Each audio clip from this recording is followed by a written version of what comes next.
Assalamualaikum warahmatullahi wabarakatuh. Kembali lagi di channel Indo Movement TV, di mana kita akan mengupas fenomena politik, sosial, dan ekonomi yang terjadi di dunia dan di Indonesia, masih dalam situasi pandemi COVID-19. Update data menunjukkan bahwa wabah coronavirus telah melanda ke 200 negara-negara di dunia, termasuk Indonesia yang juga tidak luput dari penyebaran virus COVID-19 ini. Untuk kasus Indonesia, berawal pada tanggal 2 Maret 2020, Presiden Joko Widodo mengumumkan kasus COVID-19 yang pertama, yaitu 2 kasus warga Depok. Selanjutnya, Badan Kesehatan Dunia WHO menetapkan wabah corona sebagai pandemi pada tanggal 11 Maret 2020.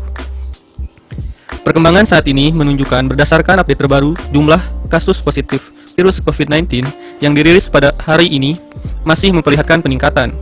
Angka kematian pasien COVID-19 juga terus bertambah.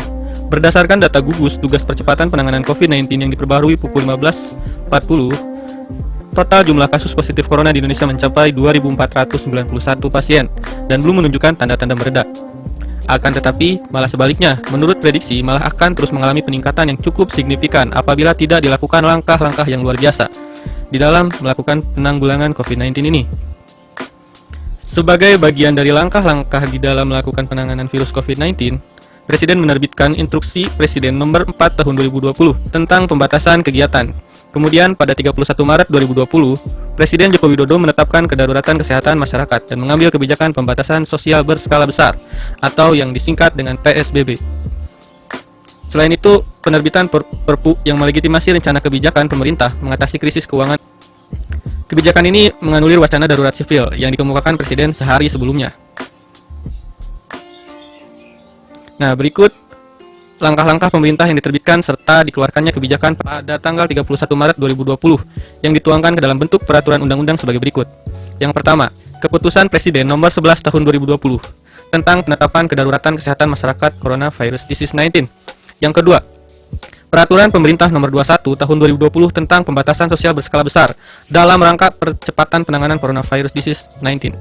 Yang ketiga, Perpu Nomor 1 Tahun 2020 tentang kebijakan keuangan negara dan stabilitas sistem keuangan negara untuk penanganan pandemi coronavirus atau dalam rangka menghadapi ancaman yang membahayakan perekonomian nasional atau stabilitas sistem keuangan. Yang keempat, Peraturan Menteri Kesehatan Nomor 9 Tahun 2020 tentang pedoman pembatasan sosial berskala besar. Akan tetapi, persoalannya adalah pembatasan sosial berskala besar menyusul pandemi virus corona COVID-19 ini belum berjalan secara efektif.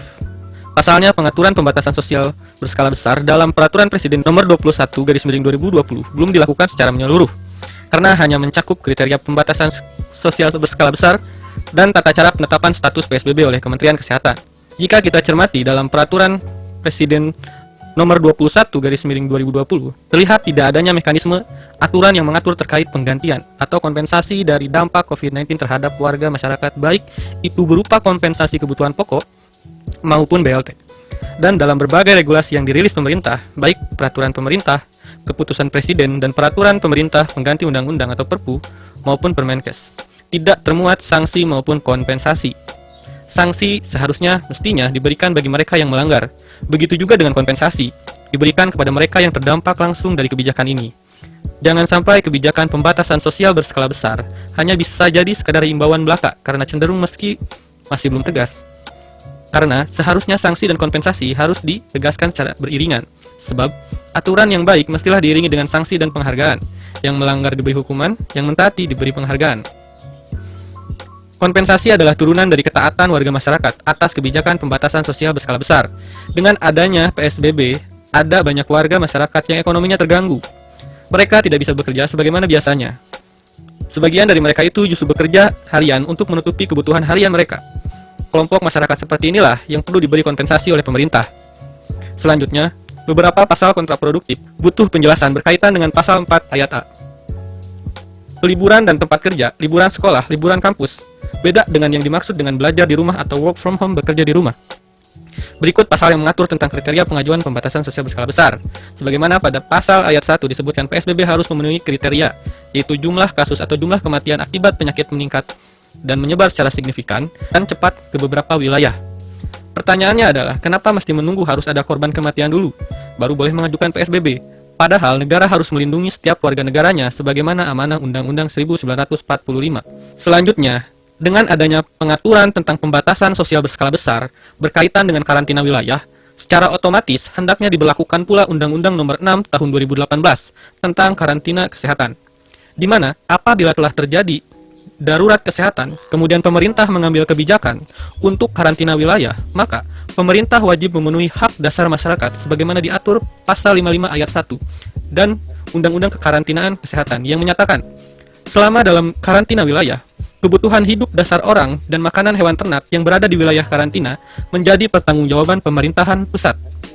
Tanggung jawab pemerintah pusat dalam penyelenggaraan karantina wilayah sebagaimana dimaksud pada ayat 1 dilakukan dengan melibatkan pemerintah daerah dan pihak yang terkait. Mengutip laman di CNN, melihat bantuan sosial PSBB di beberapa daerah, khususnya Jakarta, ini masih belum merata. Masyarakat yang merasakan langsung dampak dari kebijakan ini merasakan adanya penurunan penghasilan yang cukup signifikan, apalagi untuk profesi-profesi yang memerlukan kontak fisik dan berkeliaran di lingkungan luar. Bantuan sosial ini dirasa masih belum merata. Dari beberapa ratus warga, hanya beberapa keluarga saja yang sudah mendapatkan bantuan dari pemerintah. Maka dari itu, sudah semestinya kita ikut secara langsung memantau kebijakan pemerintah tersebut. Jangan sampai dibiarkan, karena jika sampai dibiarkan, masyarakat sendiri yang akan menerima akibatnya. Sulitnya pandemi ini itu diterima langsung oleh salah satu keluarga di Serang, Banten, di mana terdapat keluarga ibu dari 4 orang anak yang dinyatakan meninggal akibat kelaparan.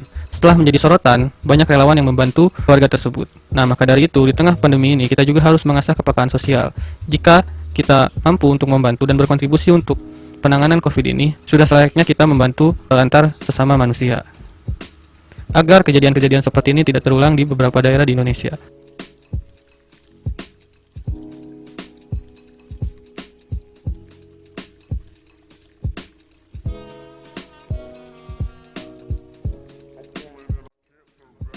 Meskipun demikian, jangan sampai ada tindakan-tindakan yang bisa merugikan masyarakat, seperti tindakan-tindakan yang memanfaatkan lengangnya jalan akibat kebijakan PSBB ini.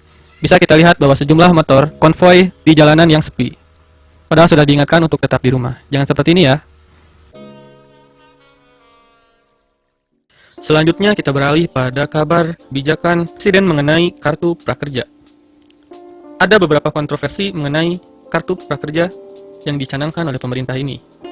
Sejak pertama kali dibuka pendaftarannya pada 11 April 2020, Kartu Prakerja ini menuai polemik di masyarakat. Program yang tujuan utamanya untuk mengurangi angka pengangguran ini dipercepat untuk mengurangi dampak ekonomi dari wabah virus COVID-19.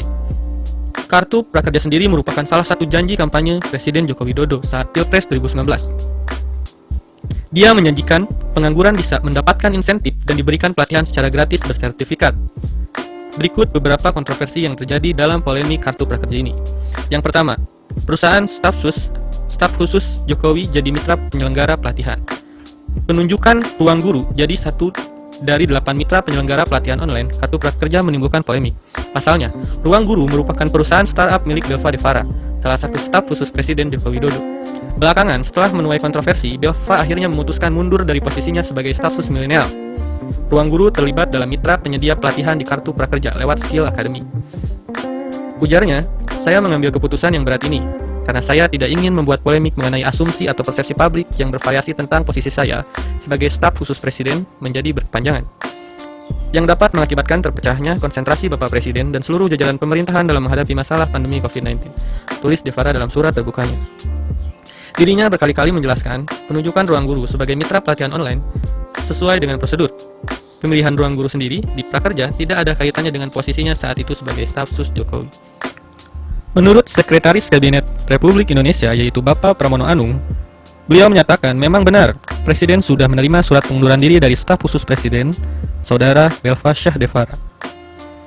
Selanjutnya, banyak pihak menilai bantuan yang diberikan kepada masyarakat melalui program Kartu Prakerja tidak efisien dan beresiko hanya menjadi pemborosan anggaran.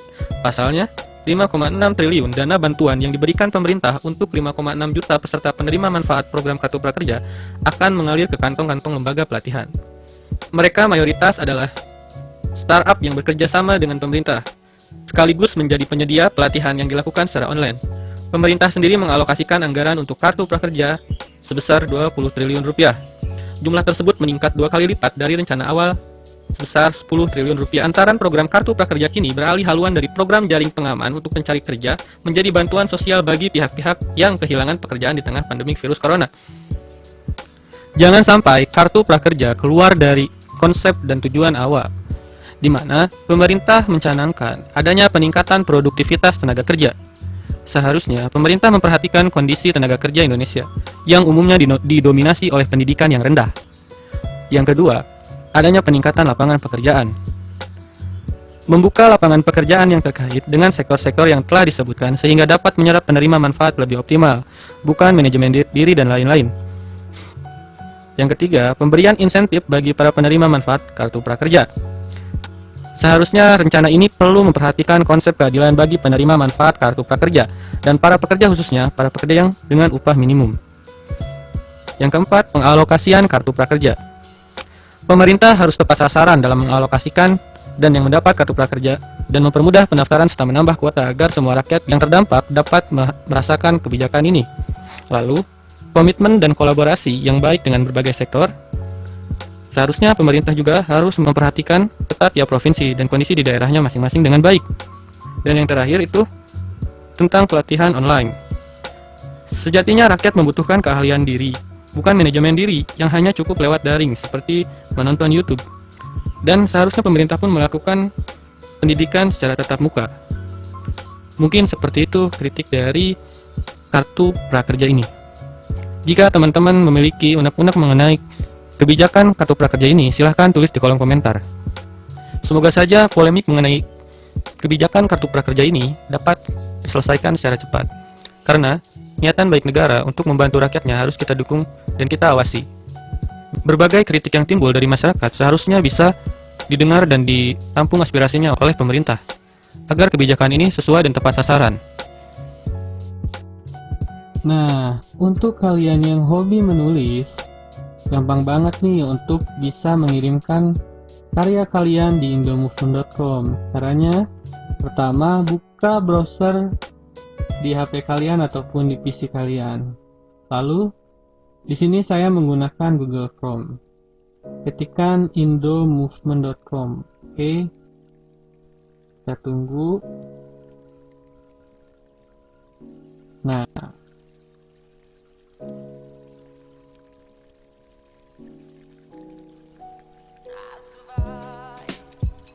kita sudah sampai di halaman awal indomovement.com-nya.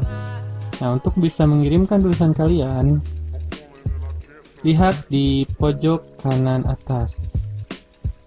Ada tab kirim tulisan, lalu klik.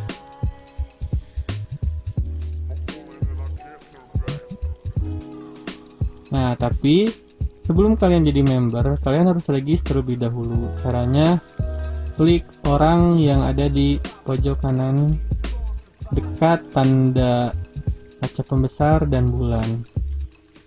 Nah, lalu klik register di bawah tab blok masuk. Kita tunggu. Nah, di sini kalian perlu mengisi identitas pribadi sebelum akhirnya kalian yang bisa dikatakan menjadi member indomovement.com dan bisa mengirim tulisan kalian. Nah, mungkin sekian dari saya. See you next video. Terima kasih. Wassalamualaikum warahmatullahi wabarakatuh.